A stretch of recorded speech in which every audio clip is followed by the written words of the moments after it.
Bueno, levanten la mano por favor los que han visto Avatar. Ok.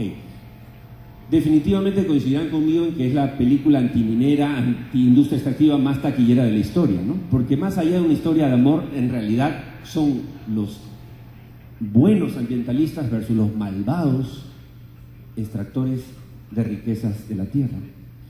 Y les anuncio, amigos, que ya viene Avatar 2 y Avatar 3, ya lo están filmando y el próximo año se estrena el 2 y el 3. No sé, no me he enterado si es que el segundo les toca a los petroleros, pero es probable. Ahora, ¿cómo prevenir conflictos socioambientales en las industrias extractivas? ¿Hay una fórmula mágica? No, pero hay algunos criterios que vamos a compartir con ustedes rápidamente antes de que nos vayamos todos a almorzar. Primero, amigos, esto no es algo que nació en el Perú. No es que el tema ambiental solo preocupa en el Perú. No es que los malvados de la UEFA, hay un amigo que la representa, un buen amigo, se les ocurrió, ¿no?, castigar a la minería y a los petroleros del Perú. No, señor. Hay una corriente mundial que nos dice que la sociedad en su conjunto está pidiendo una forma mucho más responsable de actuar las empresas. Obviamente esto es una tendencia en el mundo y en América del Sur. Nosotros hicimos este plano no porque los países de rojo sean comunistas, sino porque todos ellos, ustedes empiezan a analizar, todos ellos están cambiando permanentemente, pero permanentemente, su legislación en temas ambientales, sociales, laborales, de salud y seguridad. Es decir, pero con un común denominador, están aumentando la presión sobre las empresas, sobre ustedes. O sea, no es el Perú, no es una isla, es una tendencia. Obviamente, y ahí no hay diferencias entre Piñera, que está bastante lejos de Maduro, ¿no es cierto? No, es un tema, no es ideológico, es un tema de que así viene la mano en el mundo. Cuando hablamos entonces de inclusión social, estamos hablando de responsabilidad social empresarial. Estamos ante un cambio de reglas sociales en el mundo, ante un aumento de control del Estado. Hay gente que creyó que cuando cae el muro de Berlín se acabó el Estado, vive el liberalismo, y no es así. ¿Por qué? Porque hay desconfianza de la sociedad en el mundo ante el poder político y empresarial. Obviamente la creación del Ministerio del Ambiente, ahí está el primer ministro del Ambiente, ¿no es cierto?, la Defensoría del Pueblo, y recientemente la ley de consulta previa, no son sino manifestaciones de estas tendencias. Obviamente esa desconfianza tiene que ver con hechos que no se les ha ocurrido a un malvado ambientalista, sino hechos reales. Los accidentes ocurren y los accidentes sí venden diarios, lamentablemente. Obviamente, ustedes saben que Obama dijo claramente, después del incidente de British Petroleum, accidente ambiental terrible, que nadie hubiese querido, obviamente, que a partir de ahí hay un antes y un después en la legislación ambiental en los Estados Unidos. Por lo tanto, ubiquémonos. Si en Estados Unidos, la opinión pública piensa, ¿no?, si en Estados Unidos es posible que se dé un accidente de las dimensiones de British Petroleum, ¿por qué no se daría en el Perú? ¿Cuál es la razón? Obviamente, esa presión es la que se ejerce sobre los gobiernos y sobre los estados y es la que produce la nueva legislación en el mundo y la mayor penalidad. Por eso, por ejemplo, en la UEFA han pasado, hasta hace poco, como todos deben saber, las sanciones ambientales eran de 2 UITs a 50 y ahora son de 50 a 2000. Ahora, la pregunta es, ¿se volvieron locos? ¿Quieren que se vayan del país los petroleros y los mineros? La respuesta es no. Lo que pasa es que lo que se quiere, porque en el mundo está pasando, es que las prácticas sean, digamos, más amigables con el medio ambiente. Y eso se está dando en el mundo. No hay por qué tenerle miedo. Pero para enfrentar el tema de prevención de conflictos sociales y ambientales, hay distintas maneras de verlo. Pero nosotros lo miramos dentro de lo que llamamos el enfoque integrado del riesgo. ¿Qué quiere decir? Es decir, mirar el árbol, pero no por ello dejar de mirar el bosque. A ver, si todos hemos ido al médico alguna vez, ¿no es cierto? Cuando uno va al médico, o iba al médico, digamos, con una infección al oído, le daban sus antibióticos, se sanaba, pero quedaba mal del hígado y los riñones. Hoy los médicos tienen una visión más holística, más del enfoque integrado, es decir, antes de llenarlo a uno de antibióticos, le preguntan, bueno, ¿y y descansa usted, duerme a sus horas, trabaja mucho, está estresado, y luego, digamos, de un análisis completo, termina diciéndole posiblemente, oiga, esa jaqueca tiene que ver con su cansancio, váyase y tome de vacaciones. Dentro de esa visión, si ustedes analizan todos los conflictos socioambientales que existen en el Perú, son porque no se han enfocado, las empresas no han enfrentado sus problemas dentro de una visión integral. Es decir, pueden haber hecho un buen trabajo ambiental, pero descuidado el social. Pueden haber hecho un buen comunicacional, pero descuidado laboral.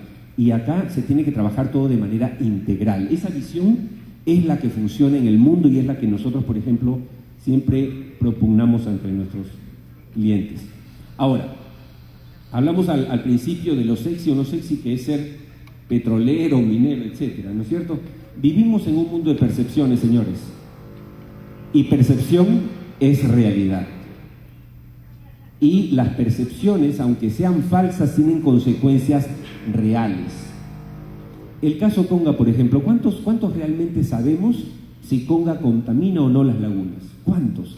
¿Cuántos en el Perú, de los 30 millones de peruanos, han leído el estudio de impacto ambiental? ¿Cuántos? ¿20 personas? ¿50 personas? En todo el Perú. Ojo, pero ¿cuántos opinan sobre Conga? Todos. Todos opinan, de pura percepción.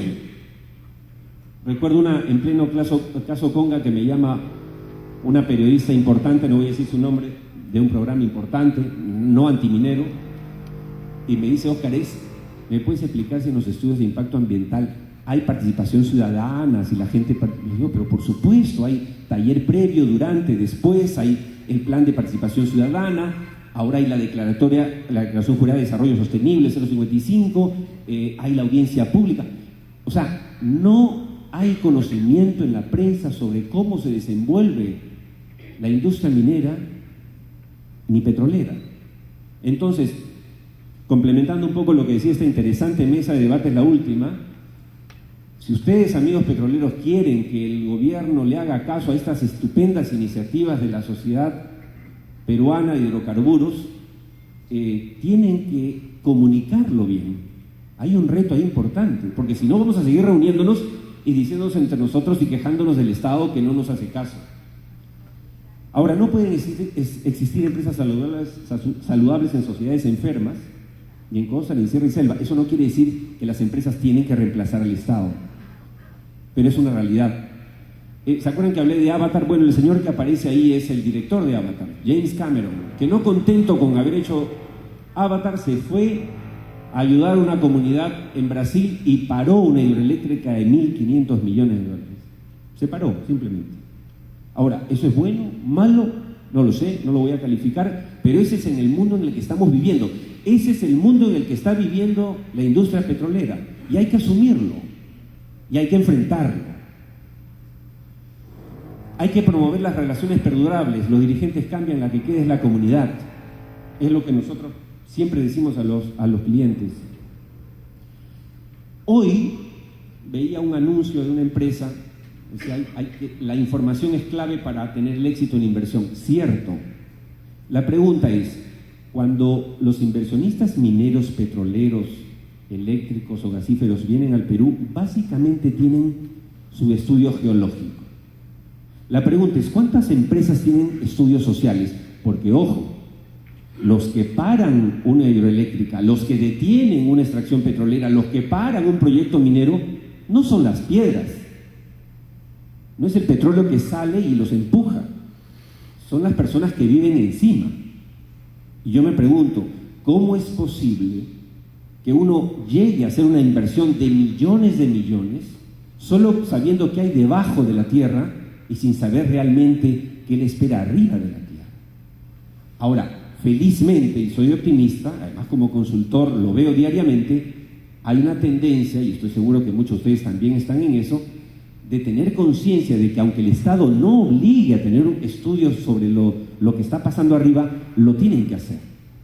Lo tienen que hacer por cualquiera de las dos C. La C de la convicción o la C de la conveniencia. Porque si su proyecto quiere ser sostenible, tienen que evaluar quiénes viven arriba, cuál es su realidad, y eso se llama líneas de base, pero también mapeos de stakeholders, analizar cuál es el nivel de interés, de poder, de actividad con respecto a su proyecto petrolero, eléctrico, gasífero o minero, de estas, porque después nos damos con las sorpresas, decimos, oye, ¿por qué se oponen?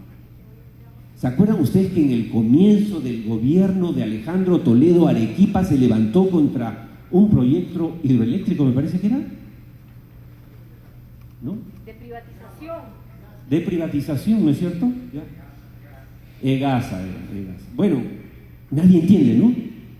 Nadie entendía. Bueno, nosotros de hecho no entendíamos. ¿Qué pasó? ¿Los arequipeños se volvieron locos? ¿No? Son complicados los arequipeños, ¿no? Pero no están locos. Mi madre es arequipeña, por ejemplo. Pero yo no tengo la culpa. Pero bueno, el tema es que se paró la ciudadanía contra el proyecto y se paró. O sea, no se comunicó. No es que la gente no quiere el desarrollo. Y digo lo mismo sobre Conga. O sea, los que se oponen a Conga en Arequipa, en Cajamarca, ¿están locos? ¿No quieren el desarrollo o no será que no les llegue el desarrollo? Y ahí, claro, hay una labor del Estado que no se ha cumplido. Pero en todo caso, en lo que toca a los empresarios tenemos que analizar, tenemos que saber con quiénes vamos a interactuar. No basta saber cuánto petróleo tengo debajo de mi lote. Eso no es suficiente ya, lamentablemente, nos guste o no nos guste.